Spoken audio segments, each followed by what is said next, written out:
সূর্যকান্ত মিশ্রের কন্যা রোশনারা মিশ্র, তার সঙ্গে তৃণমূল এজেন্টে বচসা এবং রোশনারা মিশ্রকে হেনস্থা করার অভিযোগ। সোমনাথ দাস আমার আরেক সহকর্মী এই মুহূর্তে টেলিফোনে আছে। সোমনাথ, ঠিক কি হয়েছে? ছবি দেখতে পাচ্ছি আমরা, কি হয়েছে?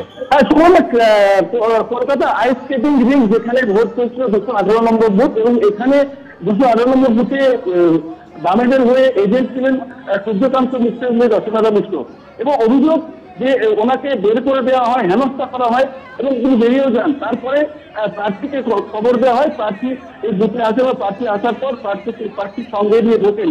এবং প্রার্থীর অভিযোগ যে ওই বুথের ভেতরেই কিছু তৃণমূলের যারা এজেন্ট ছিলেন, 2-3জনের মতো তৃণমূলের এজেন্ট ছিল, একজন নির্দলের এজেন্ট বলে দাবি করছে, এবং তারা রীতিমতো তাকে কাকানি দেয় এবং অকথ্য ভাষায় কথাবার্তা বলে। এবং ভেতরে রাজ্য পুলিশ থাকার কথা নয়, পুরো রাজ্য পুলিশ ঢুকে গিয়েছিল। পরে সেন্ট্রাল বাহিনী আসে, সবাইকে বার করে দেয় এবং সাংবাদিকদের ওখান থেকে বের করে দেয়। পরবর্তী ক্ষেত্রে রচনারা মিশ্রকে যদিও ভেতরে ঢোকানো হয়, কিন্তু ঢোকানো হলেও তাকে সেখানে অকথ্য ভাষায় কথাবার্তা বলা হয়। প্রার্থী যিনি সায়রা আলিম, তিনি বলেন যে তাকেও বের করে দেয়, এবং সেন্ট্রাল বাহিনীকে দেখা গেল যে তার পরবর্তী ক্ষেত্রে ওই প্রার্থীকেও বার করে দেয়। তিনি বলছেন 200 মিটারের মধ্যে প্রার্থীরও কোনো অ্যালাউ নেই। তারপরেই আমরা যখন প্রশ্ন করি কোথায় এইরকম নিয়ম আছে যে 200 মিটারের মধ্যে প্রার্থী ঢুকতে পারবে না, তখন থেকে পিছিয়ে চলে যান।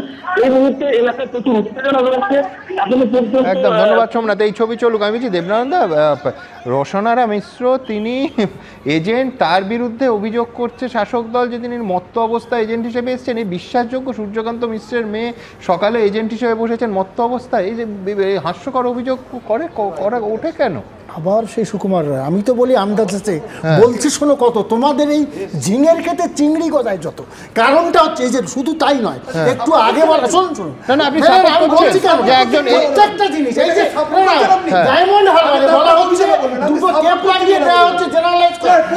সুনীলদা, উইথ ডিউ রেসপেক্ট আপনাকে বলছি, আপনি তখন বললেন যে তন্ময়বাবু বাধ্য হলেন ধাক্কা দিতে, এটাকে নিউট্রালিটি বন্ধ। সুতরাং আমি হাত জোড় করে বলছি এইভাবে বলবেন না। অনেকটা জিনিস বলবেন যাতে নিউট্রালিটি অনেকটা বজায় থাকে, সেটা বলেন না। কিন্তু কতটুকু সত্য বললে সত্য হয় না। অনেক কিছু বলা হচ্ছে, সারা বিশ্বনাথ করা হচ্ছে, এটা চিংড়ি গজায়, সমস্ত কিছু মিথ্যে, অনেকটাই মিথ্যে। শুধু বললে থামবেন আপনি? থামছি তো, তুমি বলো, কিন্তু একটু ঠিক করে বলো। স্যার, আমি আপনাকে সম্মান দিয়ে কথা বলি, বলো, ওই ঠিক করে দিবি।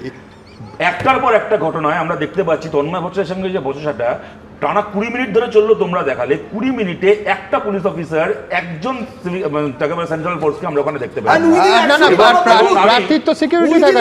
আমি তোমাকে বলছি, এবং 100 মিটার 500 মিটারের প্রশ্ন না, ভোট চলাকালীন যেখানেই কোনো গন্ডগোল হবে, বুথ থেকে 150 কিলোমিটার দূরেও হয়, সেখানেও কিউআরটি পৌঁছে যাবে। ভোটের নিয়ম আমার জানা আছে। একটা জায়গাতে মথুরাপুরে বিজেপির প্রার্থীকে আটকে বলা হচ্ছে শান্তিপূর্ণ ভোট চলছিল, ও কেন এখানে এসছে? শান্তিপূর্ণ ভোট চললে একটা দলের প্রার্থী ওখানে যেতে পারবে না। এই শান্তিকে শ্মশানের শান্তি বলা হয়।